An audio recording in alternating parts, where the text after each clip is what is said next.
e to the tangent x is a composite function, so to take its derivative, we'll need the chain rule, which I've written here. The derivative of f of g is f prime of g times g prime.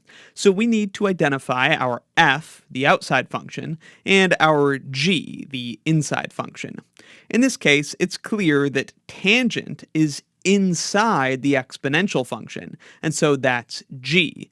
Meanwhile, the exponential is f. So f of x equals e to the x, and g of x equals tangent x. Now we can apply the chain rule to find the derivative of e to the power of tangent x.